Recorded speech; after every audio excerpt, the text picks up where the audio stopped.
Hi, everybody. Welcome to Inside Scoop. Today, first of all, it's been a while, so it's nice to be back here talking to all of you.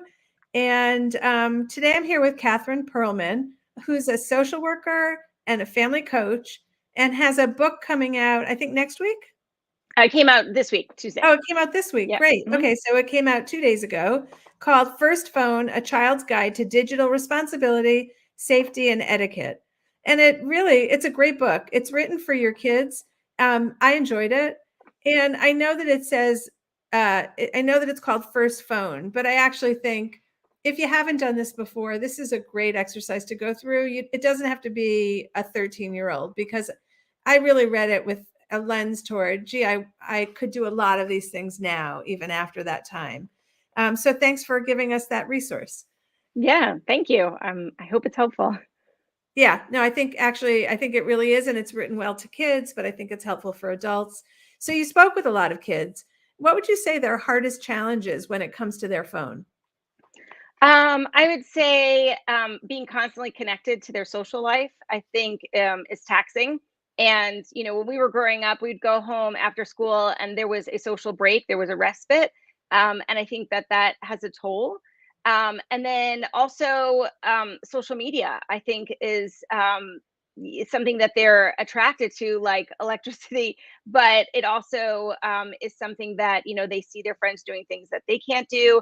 On Snapchat, the location services, where everyone is, when people are together. So I think things like that, and just, influencer aspirations, I think that's something that's weighing on kids. It's given us so much access to so much, and even friendships that you wouldn't imagine you could make. But then there's this terrible downside of, like, Yeah. also knowing what is going on all the time. Hmm. So yeah, I think you really highlighted the things that our kids are dealing with, and that maybe we can talk a little bit about how we can help them. But I wanted to go to this other question, which is, um, what do the kids say are their parents' biggest challenges? It might not be what we think they are, but from their perception, like, what's the real challenge that they have with their parents over the phones? I think understanding that this is their lives is very different than their parents' lives. And when they were growing up. And so not understanding that it's not just that they want screen time, it's that this is their literal connection to their entire friend group and world. And kids are not getting together the way they, like hanging out after school. They're going to their own homes and then they're hanging out online in various groups, games, and things like that. So I don't think parents understand that so much. And I also think that parents tend to freak out when kids make mistakes. And that's troubling for a couple of reasons. One is it stops kids from coming back to talk to their parents because they're like, well, if I got in trouble last time, like I definitely don't want to tell them anymore.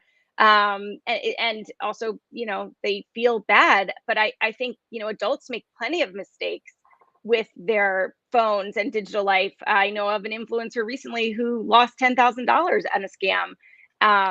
And feels ashamed, so it's like when our kids are having their worst moment and then we're also overreacting, it feels pretty bad for the kids. It's so hard to realize that we're growing up together with this device, Yeah. and the consequences of getting it wrong can sometimes be like criminal sexting or whatever else. So how do we even choose to kind of hold their hands in this story, but not make them feel like they can't come to us when we're so uncertain about what are the limitations and how do we stay away from danger? Hmm. Well, I think being honest about that and open about that, I think, is very freeing, and saying like, this is a journey we're on together for the rest of our lives. And these are scams. It's not like I'm just telling my kids, you better be careful. I also need to be extremely careful. And that is, parents sometimes don't want kids to see that they are fragile or that they are vulnerable.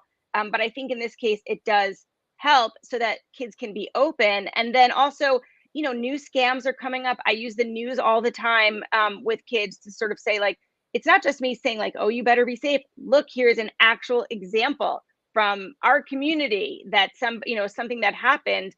And that's constantly happening. So I think that's actually helpful to continue the conversation. and keep them protected.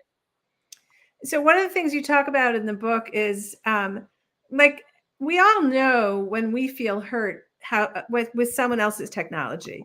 Like you're talking to somebody and their phone buzzes and they pick up their phone and it feels yucky. Yeah. But I loved one of your conversations in the book about talking to your kids about what hurts them in order for them to also modify their own behavior. So what are some of the suggestions? So recently I was on a podcast with a 7-year-old and she was amazing. And one of her questions to me was she's at the playground and she wants to play with her friends and they're engaging on their phones and nobody's playing. And you think this is like the ideal time for people to not be on their phones. Why are these kids on the phone? And what I explained to her is that, that kid may be very socially uncomfortable and awkward and doesn't really know how to play or how to engage. And is on the safety of their phone, or maybe is addicted to their phone or doesn't have good rules at home. But if you go up to them aggressively and you say, why are you using your phone? Why won't you play with me? You're probably not going to get an answer. But if you gently try and repeatedly, maybe today you try, maybe the next time you try, hey, do you want to play something fun? Or what's the game you want to play? And also approach them with some empathy that, they're struggling to put it down. Like it's not you, it's them. And that, maybe if you repeatedly go up to them and try to engage them. And I think this is the same advice for parents. When we're trying to have our kids put their phones down, just yelling at them constantly to put their phones down is not effective. But saying, hey, would you like to go roller skating? Your kid loves roller skating. They're going to put their phone down for that. Try and find something to engage them. So I think it's the same for kids. And yes, to kind of remember how it feels when you had your birthday party and everybody was on their phone and nobody would do the games, you try not to do that behavior. I think it's great to make that connection of like that. Well, you feel bad right now, so make sure you don't do it when you're in that situation, because it is such a draw. It's such, as you said, electric. And I want to go back to one thing you said. You were on a podcast with a 7-year-old. Yeah, it's her and her dad. He's I think he's a sports writer. He writes about golf. His name is Noah Kozlov, and his daughter Eden is the cutest thing ever. And they have a weekly podcast. I told him he's going to cherish that podcast in 10 years from now. That's amazing. Who would think that a 7-year-old could have the presence to do that? Yeah. Okay, so I always have been told about this analogy, like when we take our kids to teach them to drive, we take them to a parking lot first, and the first thing we do is we explore the vehicle. Like I remember a kid who didn't know where to put the key. One of my kids, they don't know anything about this device that they're going to get into that's really a weapon. And so we understand that we're going to go and we're going to hold their hands and we're going to teach them. We don't kind of take that same approach with the phone, which has so much power to do good and bad. Yeah. So what's the equivalent for showing somebody where the wipers are on the car? How do we go through the phone with our kid to say, these are the important things you should know about your phone? It's such a great point. I think we ignore the settings altogether when we give kids phones. I mean, maybe we do a couple limitations, but we tell them, they have to keep their Instagram private. But we don't actually go in the settings of their phone where location services, your location is on in many apps all the time. So I think going in the settings and also understanding that there are ways that you can help yourself by, doing a focus mode or limiting time on apps, just to understand the phone, like the whole manual. I think kids actually would read a manual if it came with it. So I think doing that, and then, really understanding scams and phishing and predators. Those three things are real. And for kids, especially, these predators are in these chat rooms with kids sometimes a year or two before they start subtly asking for things. And by that time, the kids think these are real friends and they're kids. I think kids think that they're going to know when it's a scammer, like it's going to be super obvious. And it's so subtle that I am often looking at a text. I'm like, is this UPS or is this not UPS? Because I also get texts from UPS, but it's not, it's a scam. So I think, really explaining to them what those topics are and how they work. And I mean, I had to take every year a 2-hour class on phishing, and I learned something every year from it. And so I think that's sort of the back ends that we have to talk to kids about, the location is definitely needs to be turned off, and privacy. What are the things you can share and what are the things you can't? What if I don't know the answer to those questions? Phishing and scams. Then you buy my book. And I Excellent. think there are probably some online courses as well. But I honestly think the main thing that can help everybody is question first. When you're about to click on something, double check it. What's the email? What's the link look like? Don't click on it. Look at what it, hover over it. Look at what it is. Just take that 1 second, because we're very impulsive. Life moves so quickly. We just want to see what something is. But if we just wait 1 second, I think our gut can sometimes take over. That's great for me too, for adults too. I Yeah. got into trouble once for like reacting too fast, and as soon as I did it, I knew it. Yeah. But if I would have paused, I would have caught it. That's great. Yeah. Um, okay, so you have this little chart in your book that I loved, which is when to answer the phone. So tell us what that is and how you came up with it. So a little bit, it's because I don't think kids have any clue, like etiquette with their phones. We work very hard with our kids on please and thank you. Like that's very important for us for our kids to have good manners. But then when it comes to the phone, we're just sort of like, good luck, kids. We don't talk about that there's an actual etiquette with your phone as well. And also, I am very sensitive to being at lunch with a friend and they're constantly looking at their watch, their Apple Watch, or just a quick thing. And it's like there is a time and a place for a phone. And of course, emergencies, I'm not including that. But there is a time to say, hey, for an hour, I'm with somebody, I'm going to put it down. You know, for common courtesy. So we need to teach them manners around their phone. And so that was what the chart was about. It's interesting because, that idea of emergency is so tied to being able to look at our phone, which of course, most of us didn't grow up with that, right? But it's like to put my phone away for an hour means what if there's an emergency? Right. I mean, I think anytime there could be an actual emergency, but I think we should assume no emergency unless we have something going on. Somebody's very ill, there's something happening with your kid that you're expecting them to call, something like that. But I think also, I mean, this is a whole other topic, but being constantly available to our kids at every single second means they don't solve everyday normal things on their own, like how long should I microwave the burrito? Like that is not an emergency, but that is a call I still might get from my college kid.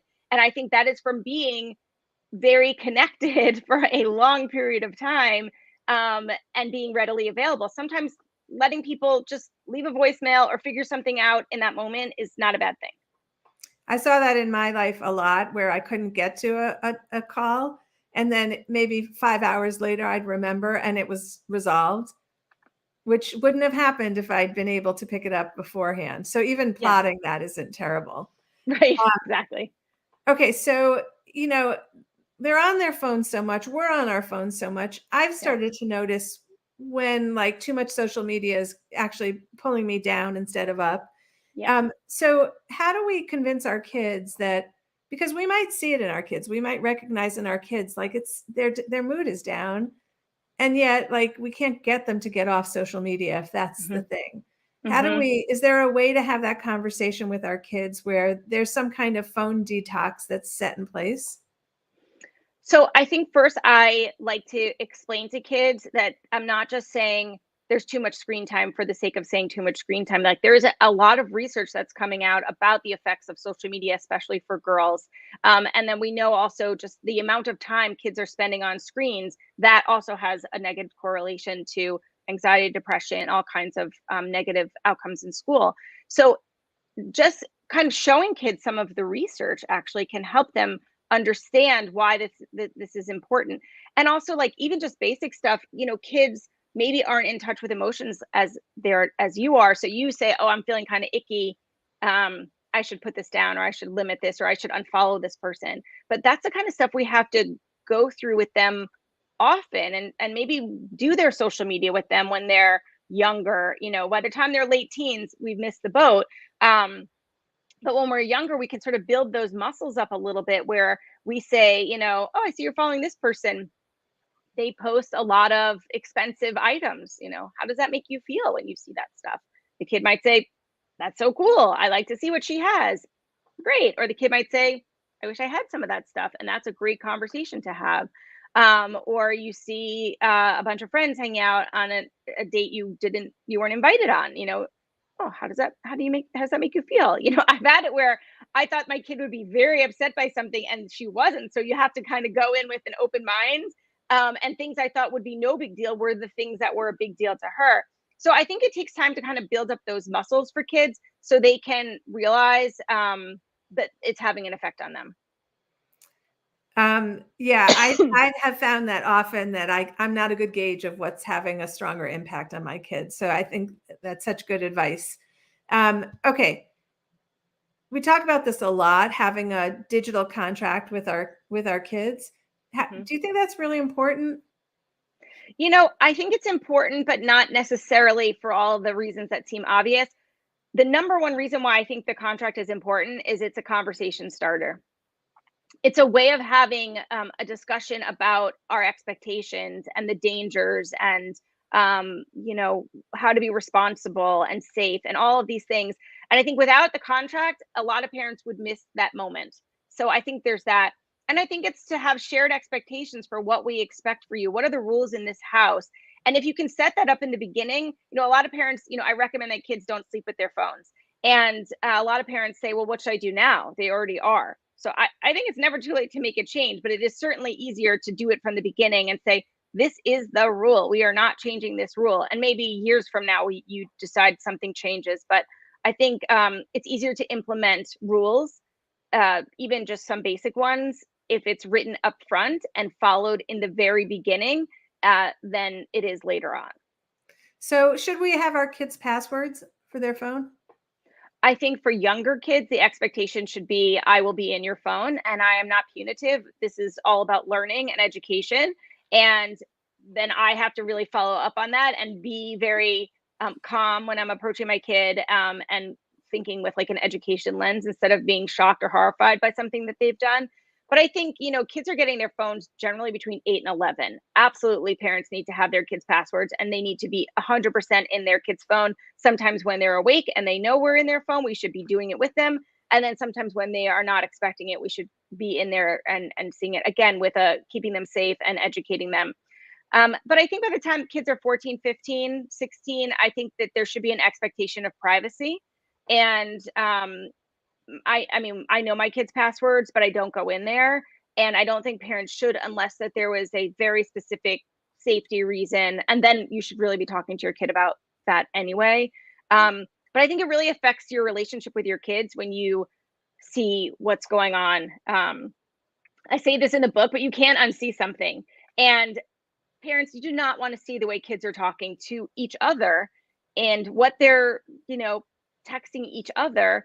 That may be very horrifying to you, but it is very normal among teens, and that's their business. So I think if you put the lessons in place early about, everything you share can be screenshot, nothing is private, to be mindful about these kind of things, then I think you can let your kids go a little bit and give them some privacy.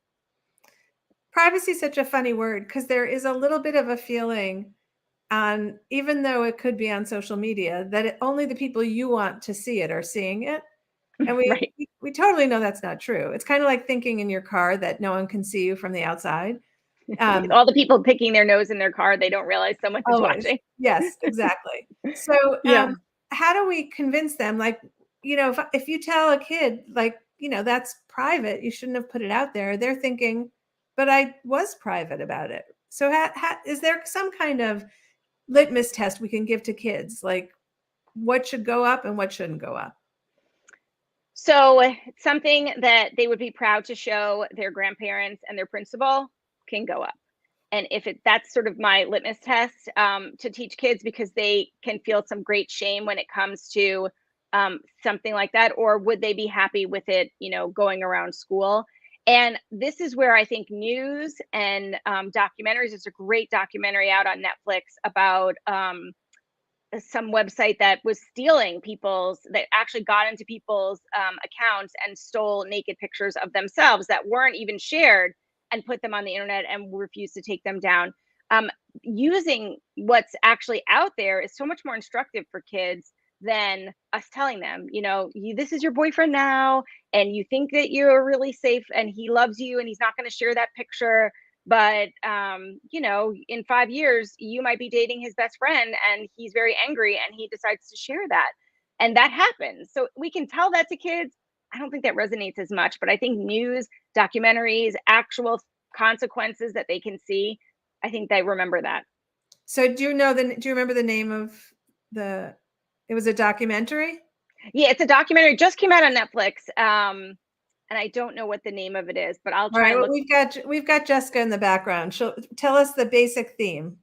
It's about this website that used to, I don't think it's around anymore, would steal naked pictures and post them. And then not only did they post them, they posted them with the person's name and social media. So they were found. Yeah, it's very new on Netflix. It'll probably come up. You'll see it. Okay. It'll go into our comments if Jessica finds it. Okay, so in that same thing about privacy, are there, like the basic few things that you tell your kid never to share? Social security number. They don't know that, but yeah. Yeah. Only older kids know that. So, your address, your phone number, they think, what's the big deal if I share my phone number? I was talking to them online and now I'm talking to them on the phone. That actually is a big deal.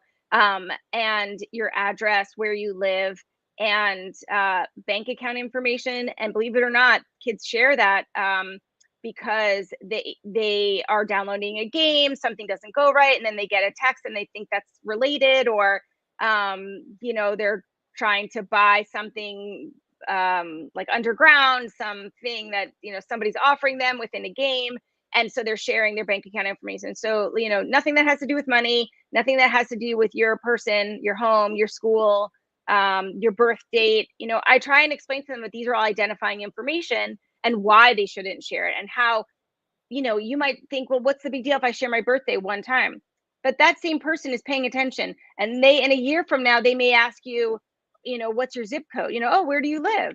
What part of the country do you live? Very innocent question, but these are all ways, that's called phishing, and that's all ways that they're, trying to get your information so they could use it to, bad stuff. Okay, does this sound like the title, The Most Hated Man on the Internet? Yes, that's it. Jessica, she Good work. did it again. One of the things that I remember, actually, we even did it in a photo shoot where we had someone hold up their license in a photo, like it was about just getting your new license. But we had someone's expired license, but still, it was information on it. So kids are so proud of getting their permit and getting their license, and they take a picture, and then you just enlarge it, and you've got everything. Yeah. So that was really important to me to put in the book, because I felt like there are things that you just don't even realize. Like in the book, I have a girl sitting in front of a bulletin board that has, her awards on it from school or something like that. It's regular people who aren't trying to do crime don't think anything of it, but people who are looking at your pictures very big to try and find out even the smallest bit of information. So I'm always, when I see those pictures of people with their proud license, I'm like, take it down and put your finger over it and then do it again. Just block out that information. Yeah. Such a shame, but it's just the reality today. Yeah, exactly. Okay, let's end with, what's the one big message you want parents to take away? I would say two things. One is, don't freak out. Mistakes will happen. And the more you remain calm, the better you'll be to help the child through those problems, and the more likely they are to come back when they have future problems. And then the other thing is that this is a lifelong journey for all of us. Digital education is not one and done. It is forever. And to try and think of it as something that we could bring up regularly, it doesn't have to be every week, but that this is sort of be part of our regular time with our kids, just talk about the latest thing and how they're doing and how they're feeling about, their digital life. All about communication. Jessica Port posted one good piece of news advice. Every time I post a dog picture, I make sure the address isn't visible on the dog tags. Oh, yeah, that's so smart. Never thought about that one. Yep. All right, Catherine Pearlman, thank you so much for being here. Good luck with your book. Tell us, do you have a copy of it? Can you hold it up?